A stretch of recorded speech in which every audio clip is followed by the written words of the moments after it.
Okay, everybody, we are live officially, and we're going to try to find Jay Friedman here on all of our friends here who are joining the video.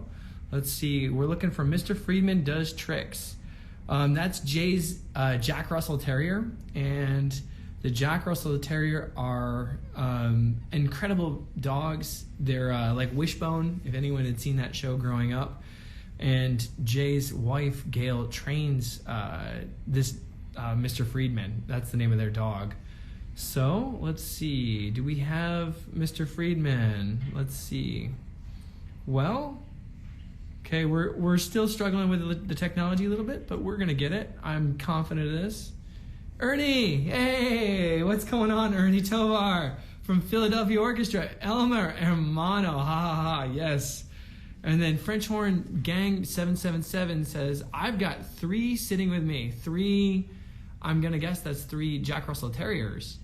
Ava joined. Let's see. All right. Etc. Trombone. Hi, Etc. Trombone. Re 24. So guys, write in your questions. There's like this little question box in the bottom, and we can see questions from our viewers will show up here, and that way I don't have to kind of sift through the actual comments. Omri Trumpet, hey David, hey Omri, it says a question for you guys when you approach clean entrances. All right, I will definitely be talking about that today. Can everyone see the video on YouTube? All right, cool. Jack Russells have a lot of energy, but can't keep up with David. Thank you. That's my brother. Everybody, thanks, John. I do have a little bit of energy. Let's see. Do we have Mr. Friedman on here? No. Okay, so as of now, I guess we are maybe not online with Mr. Friedman, but I might try to see if I can FaceTime him. Aha, there we are. There we are. Aha. Go live with Mr. Friedman. Waiting. We got it. Got him. Yay! Yay! Success. Oh my gosh, I'm so excited to see you, Jay. Yeah, me too. Hey, how are you doing today? Good.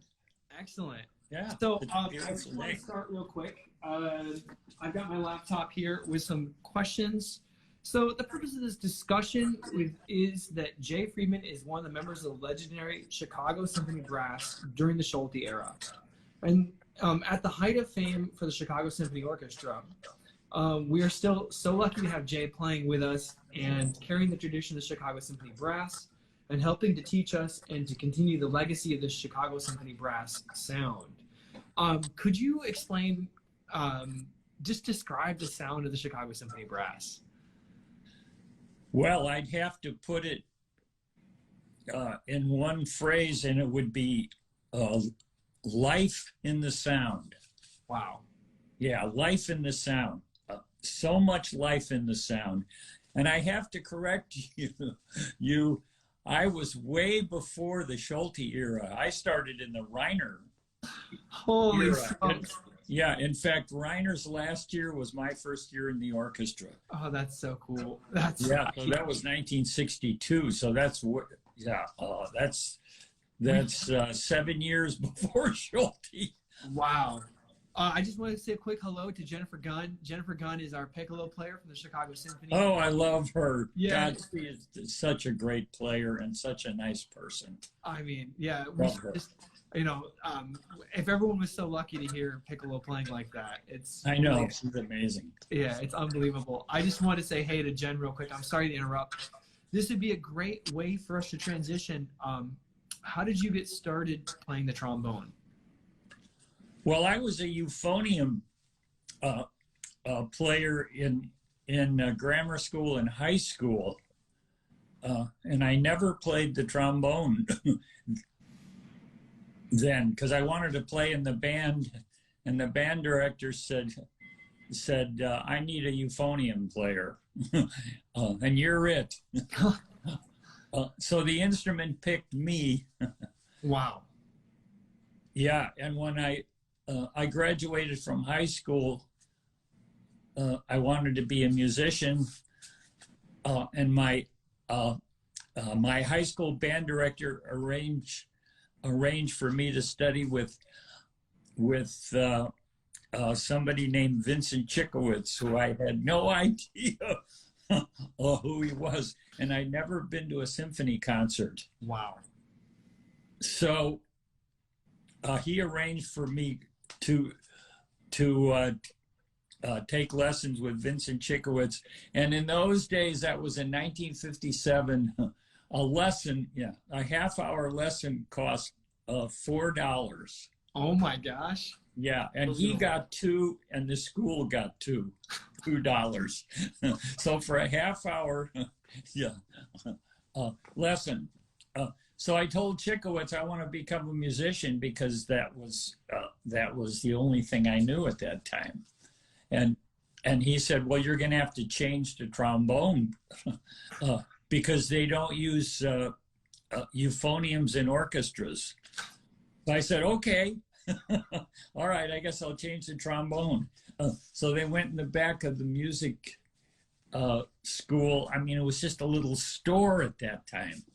And they brought out a trombone, and he gave me an Arbin book, and he said, come back in a few weeks and learn the positions. Yeah, I was 18 years old. I was a very late starter on trombone. Wow.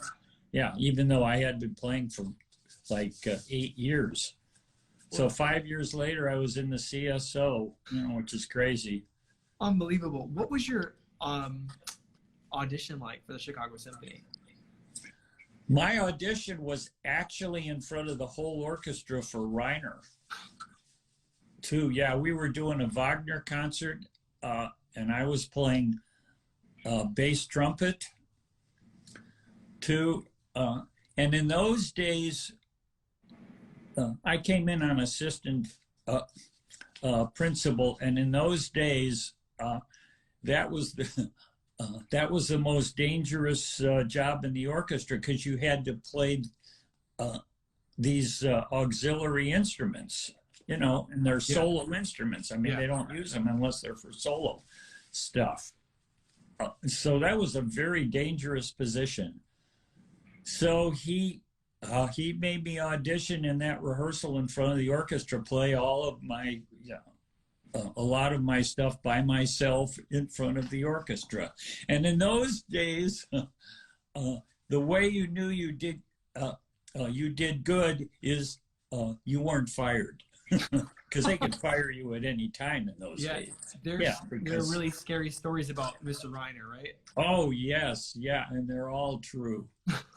Yeah, I was there. It was very scary. I mean, there wasn't a sound on that stage when he was on the podium. There wasn't a sound on that stage. Wow.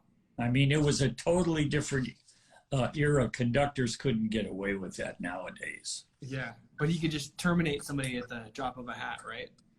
Yeah, well, at the end of a season, you'd be gone. Okay. Yeah, you'd be gone. You'd finish the season. Yeah, and he fired a lot of good players, too. Oh, my gosh. Yeah, because it was totally up to him. Of him testing musicians? Yes. My teacher, Robert Lambert, God bless his soul, he told me he would take the train down from a suburb, and if it was a Reiner rehearsal, he would think to himself, maybe the train will crash and I'll be pinned under the wreckage and I won't have to go to this rehearsal. Oh my gosh. I mean, can you imagine somebody thinking that? Wow. Yeah, that's the way it was in those days. Yeah, and Reiner usually would pick out a wind player. He wouldn't bother the strings that much, but he would pick out a wind player, and that was your day in the barrel, and he would test you. Wow. Yeah, he would test you. I mean, my first year was his last year. He was already sick. He'd had a heart attack, so he was very quiet in those days. Yeah. But Arnold Jacobs used to say, you weren't here when he was healthy, because that could be really scary. There's the famous story of him testing Bud in, was it Alzastrach? Yes. And so Bud Herseth was the principal trumpet of the Chicago Symphony for years and years, another member of the legendary Chicago Symphony Brass. And I have to say, I mean, he's like kind of one of the founding fathers with you of the Chicago Symphony brass sound. What was it like to work with Bud? Oh, he was amazing. I mean, he was amazing. He was so nice to me because I was a kid. You know, I was 23 years old. My God, I was a baby, and I'd only been playing for about 5 years. I mean, I'd only been playing trombone. He was so nice to me. I remember that audition, the quasi-audition in front of the whole orchestra with Reiner. We come to the first Tutti in Siegfried's Rhine journey, and Reiner stops the orchestra, and he looks back and he goes, "Who's playing bass trumpet?" and I held up my small hand and went, "I am." And he said, "I can't hear you." So Bud reaches over, and he lowers my stand, and he says, "Point it right in his face and blow the hell out of it." And from then on, he made me play every entrance that I had in the piece by myself to prove that I could play. And that was my audition for Reiner. Oh my gosh. So yeah, and I have to tell you, the first CSO concert that I ever went to was in 1957. I was a senior in high school, and I just started studying with Chickowitz too. And that concert was the Mahler First Symphony. I didn't know who Mahler was. And Bruno Walter was conducting the Chicago Symphony. Mahler won. And it was the day that Toscanini died. Oh, man. So he played the overture, and then he asked the audience and the orchestra to have a moment of silence for Toscanini because he died that day. That was the first concert I ever went to, 1957. I think it was April. Yeah, I didn't know who the Chicago Symphony was because I only played in band. Yeah, I never been to a concert. Wow. It just happened on that day. Could you talk a little bit about the Chicago Symphony sound in general? Yes. Well, it's changed a lot, and depending on the conductor, really. And I have to tell you about, as far as the brass section, when Schulte came in 1969, you couldn't play loud enough for him. Wow. I mean, yeah, you could not put out enough sound. More brass, more trombones, more horns, louder, louder, louder. Well, over the years, he was there for 22 years, I think it was. Yes. He started reading the reviews in the paper, and they used to call us a halftime at a football game. Oh my gosh. Yeah, I used to call the orchestra that. Some of the reviews, you know, I mean, it was exciting and it was visceral, but it wasn't.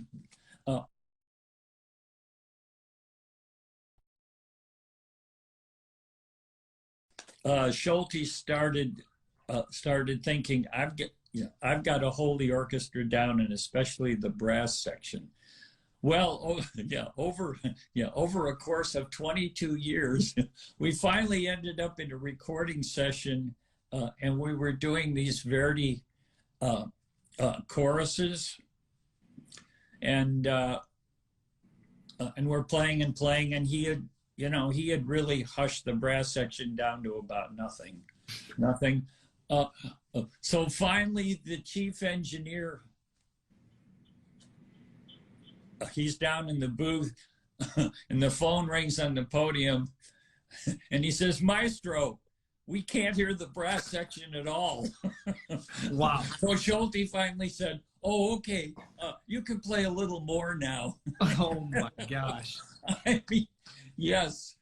uh, so it went from way too loud to not being able to hear us at all. That was, yeah, that was the transition that Schulte achieved over 22 years. Wow. So I think the Chicago Symphony Brass is known for their power and their musicality, their precision, but also they're known for how soft they can play, right? That's one of the characteristics of the Chicago. It's these great contrasts and then also taking great risks. I think that's what would characterize someone's playing like Bud or someone's playing like Dale or yourself or Arnold Jacobs or Gene Picorni. Right.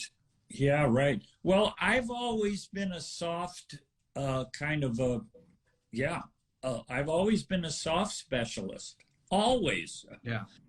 From the day I got in the orchestra, I've always done that. But, you know, most people in the audience, they notice the big moments. Your loud playing, but I've always been a soft specialist. Soft playing has always been easy for me, and loud playing I've always had to work at it. Yeah, yeah, because I'm not a 6'5" lanky guy with huge lungs.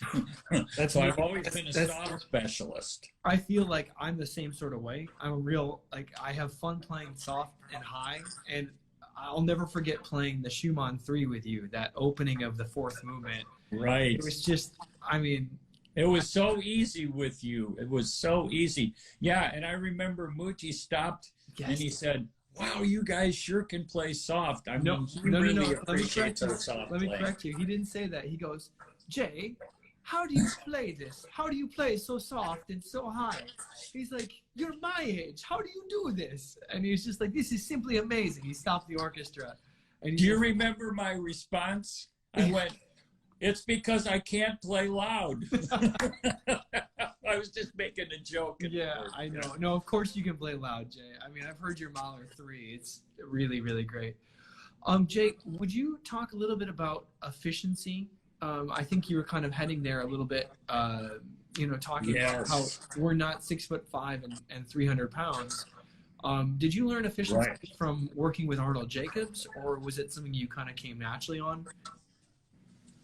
Well, it was kind of the way Jacobs and Mr. Herseth played, and that was the sound always jumped out of the horn. Yeah, and that's my big thing. People think that we play everything long and loud, everything sostenuto. Yeah, that's not really true. To get life in the sound needs to jump out of the horn. I mean, really jump out of the horn, and it's the way you start notes. Wow. Yeah, it's the way you start notes with so much energy. And it's not a volume thing because, of course, you're going to project when you play loud, but to project when you play soft, that's an art. Wow. Yeah, that's an art. So a lot of people think that I like really clean articulation, and that's true. The one thing that the CSO and especially Mr. Herseth, Mr. Jacobs, and Mr. Clevenger had was really clean articulation. I mean, really beautiful articulation, too. The sound would jump out of the horn, and it gave real life to the sound. And if you do that, then you don't need to push in the middle of the note, and that's the secret to making a great sound. Why do we want clean articulation? The sound jumping out of the horn, so we can relax quickly. That's where the great sound happens. Yeah. Having good articulation, in other words, 100% resonance instantly lets you relax very quickly. That's where the great sound happens. Wow. So we're only looking what happens after you start a note. Jay, when you talk about 100% relaxed, do you talk about relaxing your body, like your chest, your diaphragm, these muscles are relaxed, correct? That's what you mean by being resonant and relaxed? Yes. Yeah, I teach, and I think they also taught this. You work from the chin up. Mm. Yeah, you do as much work from the chin up, so you don't have to work in your torso. The torso should be the resonating chamber. Mm. Yes. That's why we want notes to jump out of the horn. And I have to show you the T-shirt that my students at school bought. This shirt, you see this? Well, it's Jumping out of reversed in the us. horn. So what does it say? Yeah. Could you read it to us, because it's reversed in our Yeah. Jumping out of the horn, signed JF. Oh. They made up these shirts because that's my teaching philosophy, not because I like clean attacks. That lets us relax right after the note starts. That's where the best sound happens. So Jay, I'm gonna move on a little bit. Let's see. We have a few questions from some of our audience members who are watching right now. One of the young gentlemen asked a question about 93 BTJ.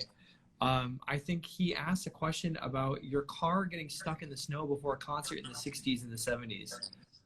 It was maybe you had a car get stuck in a snowbank before you were supposed to go to a concert.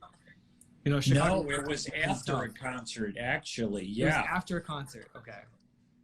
I think, it was the 71 snowstorm. Yeah, there have been 3 huge snowstorms in our area. 67, and there was one in 71. Yeah, and I think that's the one that I got stuck in. I was coming home from a concert, and there was a blizzard. I was living way out in Joliet on a farm. Yeah, Joliet, Illinois, on a farm. Yeah, and I tried to get home in the blizzard, and I went off in the snow into a snowbank on a country road, and I was freezing. I was inside my car, and I thought I was going to run out of gas, and I was there for about 3 hours. 3 hours. I didn't know where I was. I had no idea. I actually went off the road. And then finally a tanker truck came in the middle of the night, and he gave me a ride to a motel. And I was so cold that I had to go in the shower for about an hour to get the ice out of my veins. I was so cold. And then my family came and picked me up the next day. So I spent that night in a motel after. Yeah, I mean, that was one of the scariest things that's ever happened to me, weather-wise. Oh my gosh. Well, I guess that kind of turns me to now. How are you dealing with kind of some of this this time off, and some of the the feelings of hey, what's happening in the world right now, and how are you approaching this with your music? Right. Yeah, I was trying to think, what do we do when we're not working, and we have a lot of time on our hands, but we have to keep our playing in a relative shape for when we do go back to work, which will hopefully be soon. Yeah, I think it's, it always goes back to fundamentals. And when you have a lot of time on your hands, instead of just keeping in shape and doing exercises and just keeping our playing in shape, I think we need to deconstruct our playing and say, how can I make a better sound? Wow. Yeah, how can I make a better sound on my instrument? You know, which will affect all of the stuff we do. You know, rather than just a covering material and basically just staying in shape and sounding the same as when we started this hiatus. I mean, actually coming out with a better sound and being a better player. Wow. You need to deconstruct. Yeah, and I've been on a kick lately I almost want to demonstrate. Yeah. Most of us are downstream players. You know, meaning? That the air emerges from the embouchure in a downward fashion. Yeah, almost everybody does that. Yeah. And the higher we go, the steeper the angle. Yeah, the steeper the angle of the air. 99.999% of us, are downstream players because most of us have an overbite, and myself, yeah, everybody, I don't see anybody playing with an underbite. So if you play everything in the middle of the mouthpiece, and you're a downstream player, that's going to put air in your sound. That's what I've been working on for the last couple of years, getting the air out of the sound. Because an airy sound, a lot of people think an airy sound is a dark sound. Ah, that's it. You were talking about. Well, maybe it is. Yeah, maybe it is, but that's not what I want. And that's not what players should want. You want a pure sound. And I always go back to that word, pure. Yeah. Pure means it's 99% pure core. Wow. With very little, and I always liken it to a gold analogy. You know, if you buy your fiance or your wife a gold ring, you don't want it to be 10 karat, and you don't want it to be a 14 karat, and you don't want it to be 18 karat gold. You want 24 karat gold. Wow. Yeah, I want a 24 karat gold sound, which means absolutely pure core, very little air in the sound. Yeah, I don't want a dark sound. Wow.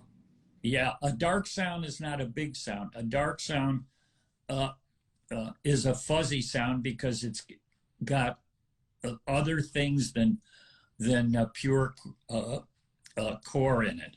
Well, the question would be, well, what if I want a bigger sound?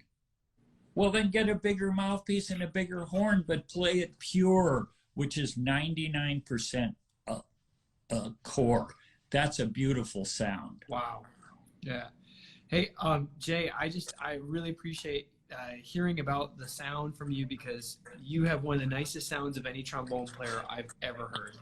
It's like when I hear you play, I feel like this hug of sound, and it's like that is how it's supposed to sound. And can I just share with everyone, you're 80 years old? Yes. Okay, Jay's 80 years old, and you're still one of the best trombone players I've ever heard and ever worked with. How do you maintain a career? How do you maintain your like, you've had such a long career, and what's your secret? Well, it's probably fundamentals. Like I said, learning how to use your airstream.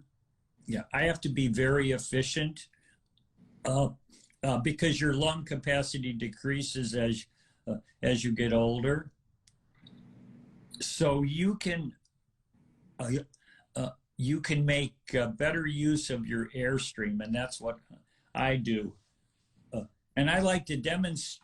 Yeah, I'd like to demonstrate. I mean, I'm just going to play one note, you know.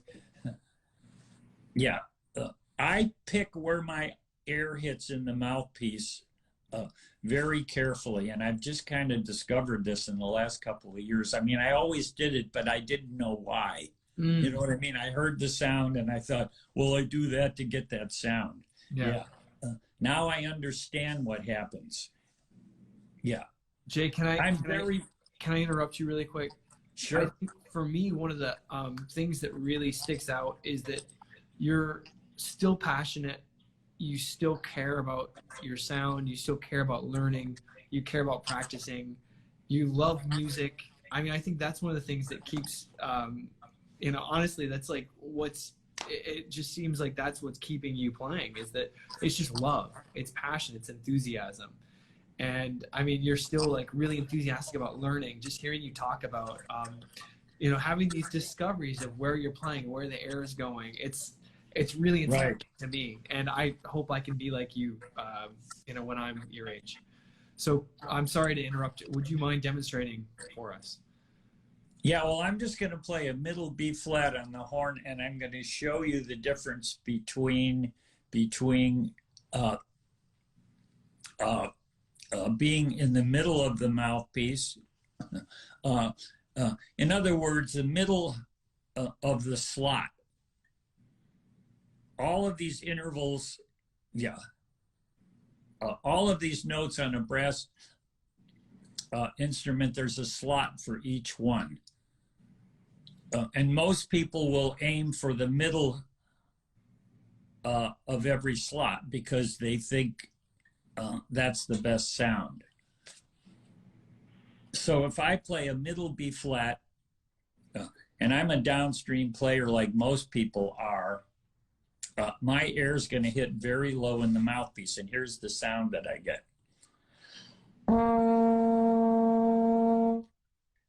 Okay, I mean, I would describe that as a dark sound. So in order to make up for the fact that I'm a downstream player, as I say, like most people, I mean, almost all, I've got to raise up my airstream where it hits in the mouthpiece. So I'm not going to be in the middle of that. I'm going to make up for the fact, I want my air to go right into the hole of the mouthpiece as much as possible for everything other than a fortissimo dynamic. Okay. Especially the soft dynamics. This is a huge, I play a bass trombone slide in a 3G mouthpiece, at the age of 80. Which you also play a Mount Vernon Bach that you bought in the 1959. Yeah, I still play that. Yeah, I still play the bell, but I play a bass trombone slide, not because I want to sound like a bass trombone. I want it to be very free. Very free. So getting back to my point, if I'm in the middle of that slot and I'm a downstream player, I'm going to get this sound. There's a lot of air in that sound. All right? I want to get rid of that air. I want a pure sound. It'll always be a big sound because it's a big instrument and a big mouthpiece. I mean, we're playing gigantic instruments these days. That's the arms race, I call it. Bigger and bigger because everybody wants a big sound. But it's got to be a pure sound. So if I go to the upper third of that slot and I get my air to hit a little higher in the mouthpiece to make up for the fact that I'm a downstream player, this is the sound I'm going to get. That's a much purer sound. Much purer, not as dark because the air is most of the air is out of it. I'm always working to get the air out of my sound. Wow. Now, if I were to play that fortissimo, then I'd want my air to hit low in the mouthpiece because I'm a downstream, because I want to make the mouthpiece sound larger than it is. But anything other than fortissimo, I want to make the mouthpiece and the horn sound smaller than it is. It'll always be a big sound. It has to be a pure sound, which is 99% uh, core. Unbelievable. So that's my really, my philosophy. I'm going to interject now. I think it's time to take a couple questions. We have about 20 minutes left for our live stream, so I'm going to take some questions. Let's see.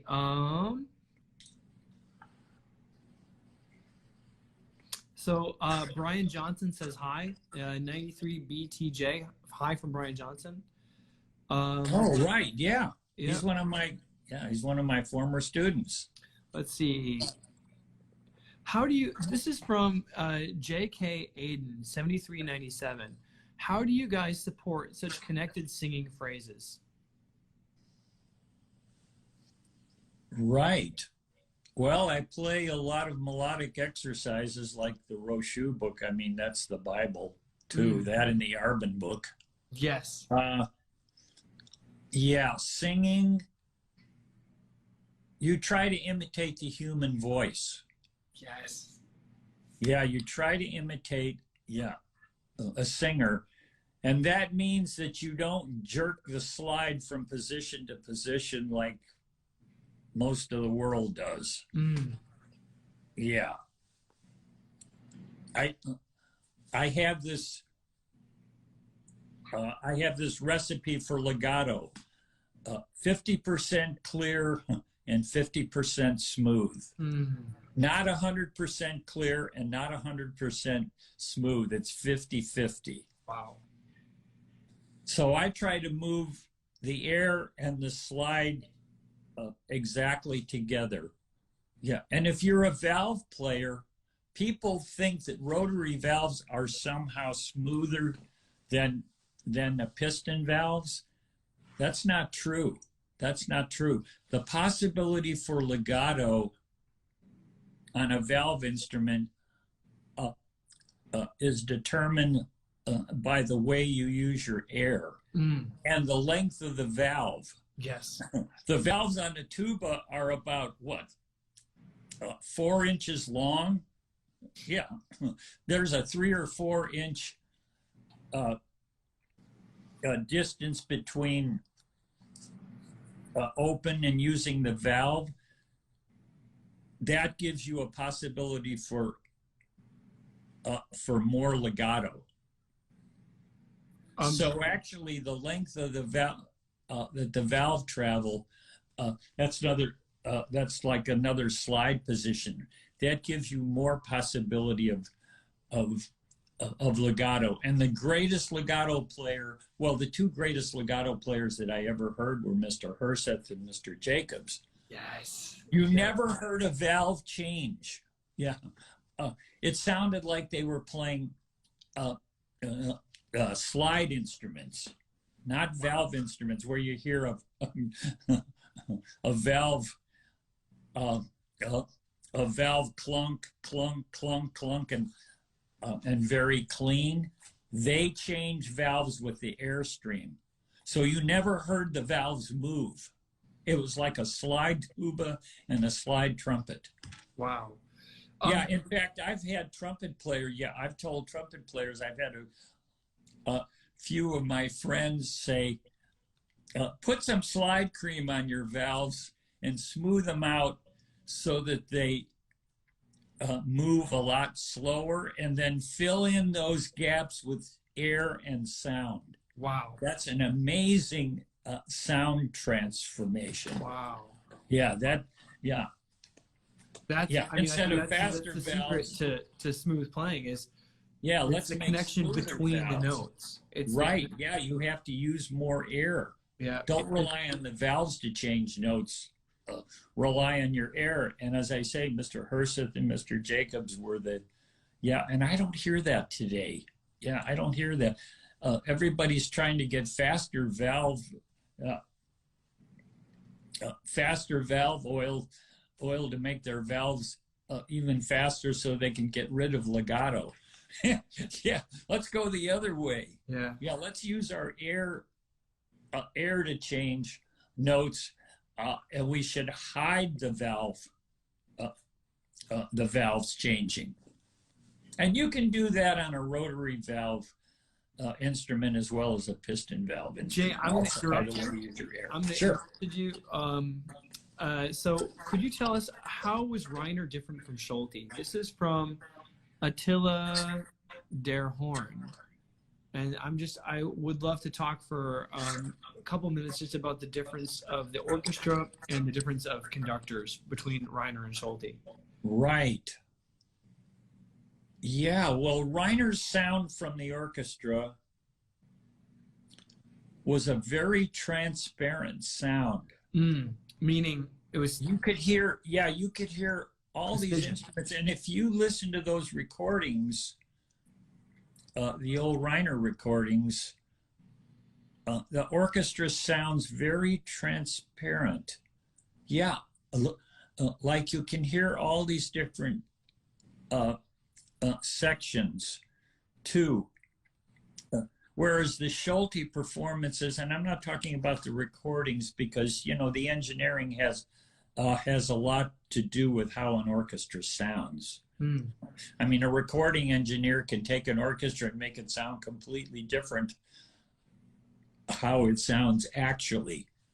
But the Schulte sound from the orchestra was very red-blooded. It was very exciting, especially when he first came.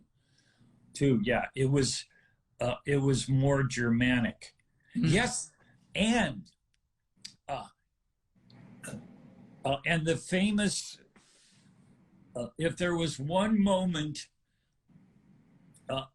when Reiner really changed the sound of the orchestra, he came, it was a very German orchestra before Reiner came.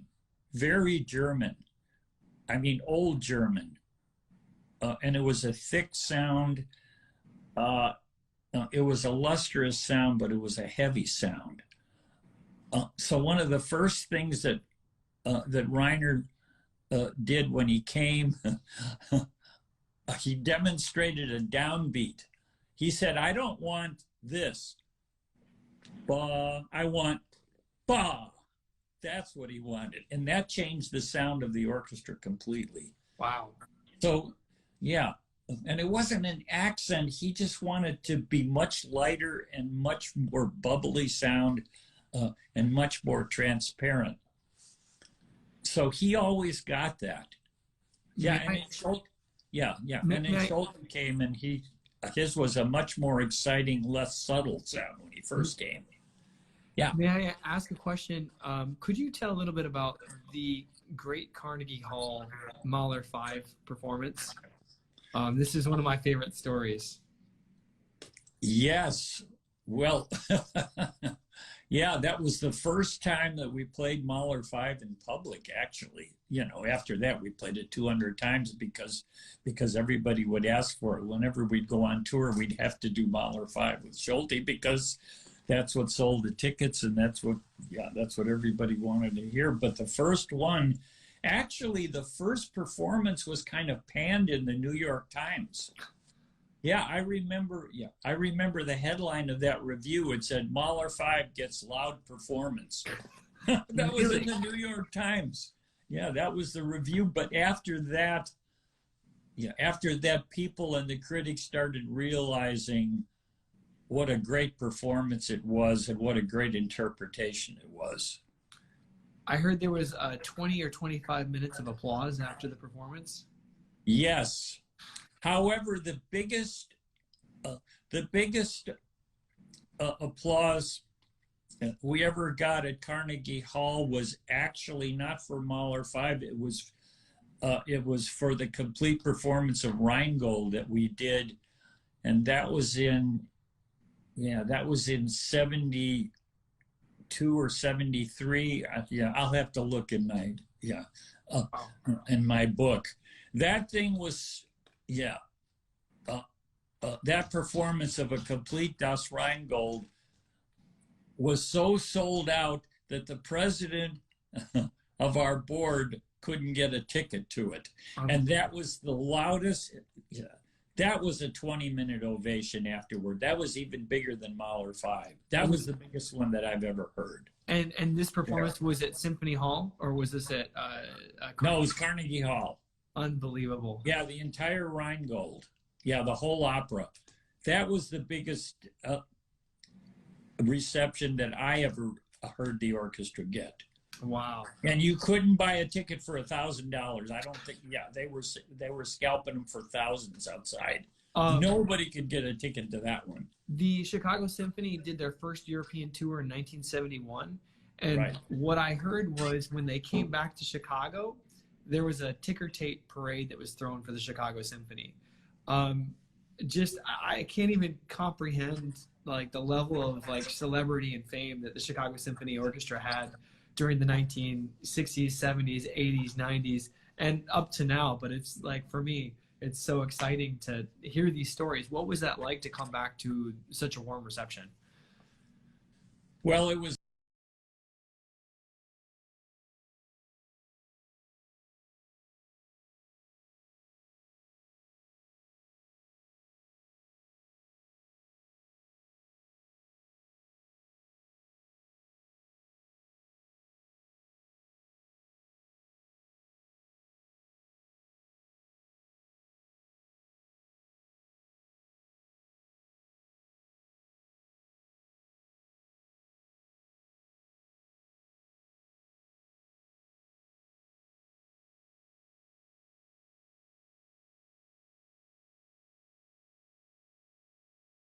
amazing. And what they had to do was, when you see these old World War II films of our troops landing on the beach at Iwo Jima, Yeah. they came out of these big landing crafts. You know, they call them LCDs or something like that. These huge cargo things. That's where we were in the parade. The Chicago, somehow the Navy gave us these big landing crafts, and the Chicago Symphony rode in these big naval landing crafts on the beaches of Normandy or something in World War II. That's where that's what we used to transport us on the ticker tape parade, and that's the biggest reception that the CSO got as far as the public is concerned. That was amazing. Well, There are still pictures of those. You also played the themes from the Bears. Let's Go Bears. You recorded that with Schulte Right. in 85. Yeah, 85. Yeah, when the Bears won the Super Bowl. Right. Yeah, I mean, that must have been huge. Did you play that as encores as well with the Chicago Symphony? No, that was a separate recording session. Okay. Wow. Yeah, we did that in a recording session. And it was like, you guys were celebrities after that, right? Yeah. I mean, you were before, but that really, right. Like. Yeah, that was the high point for the orchestra. Wow. Yeah, when they put Schulte's picture on the front of Time magazine, and the caption was fastest baton in the West. That was the caption, and Schulte's picture is on the cover of Time magazine. That was probably the high point for the orchestra. Wow, fantastic. Jay, let me ask like a couple questions now. We have about 10 minutes left. So I have probably about 3 questions I'd like to get answered, so maybe about 3 minutes apiece. Could you tell me some of your favorite conductors you like to work with, your favorite guest conductors in the Chicago Symphony? Right. Well, my favorite, there are two conductors that are my favorites of all time, and not counting the music directors, of course, because obviously they're guest conductors. Raphael Kubelik is probably my all-time favorite guest conductor. And my favorite concert of all time was the 1980 Mav Lost by Smetana. Wow. With Kubelik. That's the performance I will never forget. What about it? If you had to name one. What about it made it so special? Well, it was like, yeah, it was like he wasn't conducting. It was like Smetana's music was emanating from the composer through Kubelik's arms right into the orchestra like an electric current. You know, it wasn't conducting. Yeah, it was the composer transmitting his ideas through the arms of the conductor. I mean, I've never seen anything like it. And my other favorite guest conductor was Carlos Kleiber, of course. Oh man, you worked with Yeah, Carlos he's Kleiber? everybody's. Unbelievable. Yeah, we did Brahms Second with him. We did Beethoven Five with him. We did Freischütz Overture. I mean, he only had a repertoire of about a dozen pieces or something, but boy, he did them great. You know, and he was the consummate musician. Yeah. Those two are my favorite. But I have to tell you what my favorite CSO recording is of all time, and it'll be a surprise. What's that? It's the Nielsen Second Symphony with Morton Gould. No the shit. most exciting recording, in my opinion, that the CSO or maybe any other orchestra's ever got. Wow. It is so exciting, it will blow you right out of your chair. Wow. Nielsen Second Symphony with Morton Gould. And it's available now. It's out on CD, and I don't know if you can stream it or not. You probably I think can. it's on iTunes. It's on the same disc as the Nielsen Helios Overture that we just listened to. Right. That was 1965. You were playing on this recording? Yes.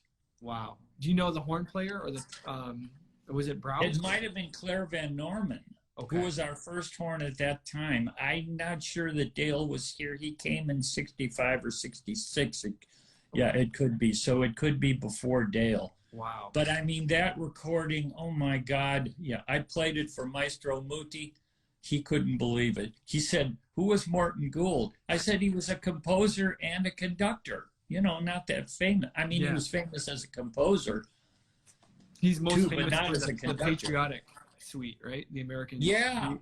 And then Well, he wrote a lot of good music. Yeah. Yeah, that Spirituals for Orchestra is, that's a famous piece of his. A lot of orchestras have played that. What do you like about this recording? It is hair raising, and the playing is amazing, but there's a spirit and an excitement there that I have never heard on another recording. Wow. I'll have to check that out. I know what I'm doing today after our session, our interview. Okay, right. So let me ask you, we have about 5 minutes left. I have 2 questions for you. Tell me about conducting and how you got involved with conducting. Well, yeah, let me tell you, it was a long, crazy journey too. Yeah, I started looking at scores because I was interested what makes orchestras sound different from each other. Yeah. Why do European orchestras sound different than the Chicago Symphony or the Philadelphia Orchestra or the Cleveland Orchestra or the Boston Symphony? Yeah. Why does the Berlin Philharmonic sound different than the Vienna Philharmonic? Why does the Czech Philharmonic, one of my favorite orchestras, mine too, sound totally different? Well, I started studying scores only because, I wanted to find out why orchestras sound so different on the same music. Wow. So for 25 years, I studied scores only for that reason, because I wanted to know what makes orchestras sound different. Wow. So after 25 years, I never thought of conducting. I wasn't using it because I was going to be a conductor or anything. And after 25 years, people started asking me to conduct, chamber group or a brass group or, just little things in it. And I ended up being a conductor. Oh, kind of. Hey, I did Mahler 1 with you. I'll never forget that. And also, I think we did Brahms 1 and Beethoven 7 together. Those are unbelievable. During last year, during the musician. Right, it was Brahms 4 we did. Brahms 4. Yeah, you played it.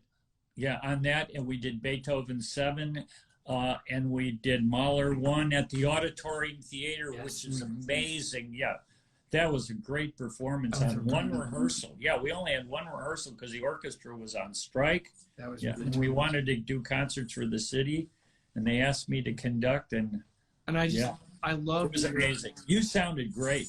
I just loved your interpretation of, you know, the Mahler, and I loved your just how much you care about the music and how passionate you are. And your knowledge of the score is so thorough. So last question, Jay. I have one last question for you. Okay, why is music and art so important during the time of uncertainty and upset around COVID? Like, why would you say music is more important now than ever? Well, because it is the least political thing that we do in our society today. And it's the language that includes everybody. Yeah, that's right. Yeah. Yeah, and we need things that are not political. We need art forms that, art and music, and they are not political, and they cross boundaries all over the world, and that's so important that we get the politics out of our life, that we don't dwell in politics only. Yeah, that's why the arts are so important, and music is one of the most powerful arts that we have. It speaks to everybody. What advice would you give to a young person who's pursuing music right now? Well, I would say be as good as you can and enjoy music. Enjoy your music making for what it gives to you on a personal level, and you can wind up you can be an amateur musician, or if you're good enough to make a living at it, you can be a professional musician. But amateurs, they may love music even more than the professionals because they do it because they love it. Yeah. Yeah. And that will enrich your life beyond measure. Wow. Having music in your life, your whole life on this earth, as it's done for me. Wow. I mean, I'm living a dream. Yeah. I'm still living the dream. Yeah. Thank you, Jay. And I love to play. Yeah, I love to play, and I love playing in the orchestra. Yeah, well, we love working with you. We love having you. Jay, it's such a pleasure to get a chance to talk to you. Thank you for sharing your thoughts, your enthusiasm, your passion. Can we have a special guest right now? Who is this? This is Mr. Friedman. Minnie. Hey, Minnie. Hey. No, this is Mr. Friedman. This is Mr. Friedman. Mr. Friedman. Mr. Friedman, who does tricks. Can you lift him up a little bit so he can see his little face? Oh. He's the star. He just came back from St. Louis where he did a commercial for Purina. Did he really? Oh my gosh. He's our star. Oh my gosh, Mr. Friedman's working more than I am right now. He's the only money earner in the family right now. He earned $675. Yeah, he made $675 for that commercial. Unbelievable. For Purina. Well, maybe he can share some of his Purina with me. Right. Hey, thank you so much, guys. It's such a great pleasure to see you and to host this video and to hear from you. I really appreciate your time, and I can't wait to play music again with you. But in the meantime, happy practicing, and thank you again for your insights and your hope. Thanks for having me. See you soon. Bye-bye. See you soon. Bye.